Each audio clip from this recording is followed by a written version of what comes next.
ఆంధ్ర తెలంగాణలో తక్కువ ఫీజులతో high quality results ఇస్తున్న ఏకైక సంస్థ తిరుమల్ ఐఏఎస్ ఇన్స్టిట్యూట్. వారిద్దరూ స్నేహితులు బాగా చదివి ఉన్నత స్థాయికి చేరి తల్లిదండ్రులను బాగా చూసుకోవాలనేది వారి ఆశ.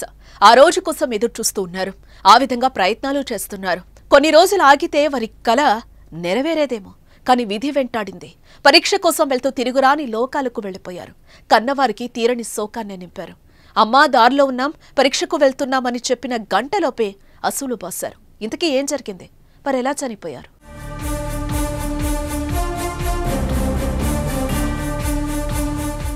తుని మండలం ఎర్రకోనేరు సమీపంలో హైవేపై జరిగిన రోడ్డు ప్రమాదం కన్నీరు పెట్టిస్తోంది.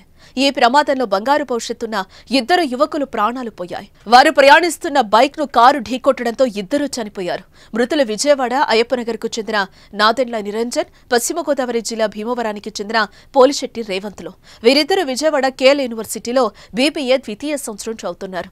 ఇద్దరికి శనివారం మధ్యాహ్నం విశాఖపట్నంలో ఎంపీటీఎల్ పరీక్ష ఉండటంతో బుల్లెట్ పై తెల్లవారుజామున విజయవాడ నుంచి బయలుదేరారు.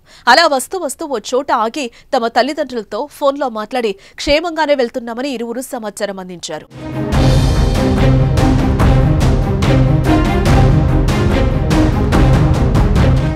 కాకినాడ జిల్లా తుని రూరల్ ఎర్రకోనేరు వచ్చేసరికి విశాఖపట్నం వెళ్తున్న కారు వీళ్ల బుల్లెట్ ను వేగంగా ఢీకొట్టింది. దీంతో బైక్ పై నుంచి ఎగిరిపడి రోడ్డుపై పడ్డారు. హెల్మెట్ ఉన్నప్పటికీ తీవ్రంగా గాయపడ్డారు. కొన ఊపిరితో కొట్టుమిట్టాడుతున్న ఇద్దరిని అటుగా వెళ్తున్న వాహనదారులు చూసి వారిని కాపాడే ప్రయత్నం చేశారు. తుని రూరల్ పోలీసులకు సమాచారం ఇవ్వగా ఇద్దరిని స్థానికంగా తుని ఏరియా ఆసుపత్రికి తరలించారు. తీవ్ర గాయాల పాలైన నాదెండ్ల నిరంజన్ ఆసుపత్రికి వెళ్లేసరికి మృతి చెందాడు. మరో యువకుడు పోలిశెట్టి రేవంత్ కూడా తీవ్రంగా గాయపడగా మెరుగైన వైద్యం కోసం కాకినాడ జీజీహెచ్కు తరలించారు. కానీ వైద్యులు చేసిన ప్రయత్నాలు ఫలించకపోవడంతో స్నేహితుడి వెంటే ఈ లోకాన్ని విడిచి వెళ్లిపోయాడు.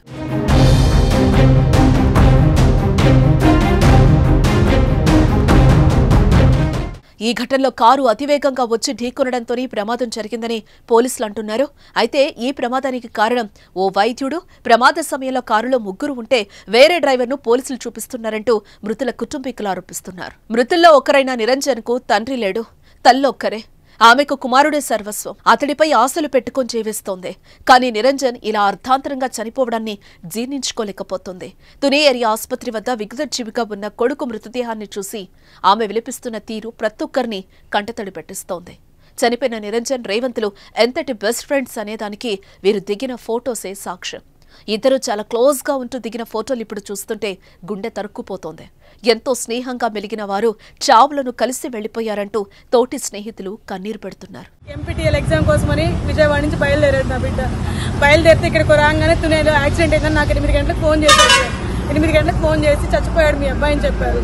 చచ్చిపోయాడు, మాకు లారీ వీళ్ళు ఏదేదో స్టోరీ చెప్తారు పోలీసు వాళ్ళు. నాకైతే అట్లా లేదు సార్, కారు ఇక్కడ ఉంది, పొద్దున 3 ఉన్నారు కార్లు అని చెప్పారు. ఇప్పుడు ఒక అతను చూపించి 2 లేరు, ఎస్కేప్ చేసేసారు పోలీసు వాళ్ళు. మేము అడుగుతుంటే మీరేం చేయలేరు, మీ మీద కూడా కేసు పెట్టి లోపల కూర్చోబెడతాం అంటున్నారు మమ్మల్ని. ఒకతను అన్నారు. ఒకతను కూడా బయట నుండే వచ్చాడండి. ఆ ఒకతను బయట నుంచి వచ్చాడు. మాకు ఇక్కడ చాలా కేర్లెస్ గా చూస్తున్నారు మమ్మల్ని. మేము ఊరు నుంచి ఇక్కడికి వచ్చాము. మాకు ఎటువంటి న్యాయం చేయట్లేదు వీళ్ళు. అడుగుతుంటే ఏం చేసుకుంటారు చేసుకోండి అంటున్నారు సార్. అది నా కొడుకు 19 ఏళ్ళు సార్. నాకు వాడే జీవనాధారం. రేపు అడుగు చదువుకుంటే వాడు నేనేదో కష్టపడి నన్ను చూస్తాడు అనుకున్నాను సార్. అసలు ఎవరి పేరు కూడా తెలిసింది సార్. ఆ డాక్టర్ గారు డ్రైవ్ చేశాడని మా డౌట్ సార్. ఖచ్చితంగా ఆ డాక్టర్ గారి ప్లేస్ లో ఒక డ్రైవర్ ని పెట్టి ఆ డ్రైవర్ ను కూడా మార్నింగ్ యాక్సిడెంట్ జరిగితే ఇప్పుడు పెళ్లి కొట్లకు రెడీ అయ్యి ఇప్పుడు వచ్చాడు సార్ అతను.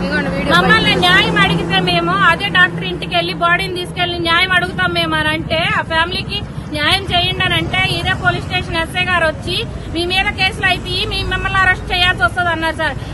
ఇద్దరు 2 నిండు ప్రాణాలు పోయినాయి సార్.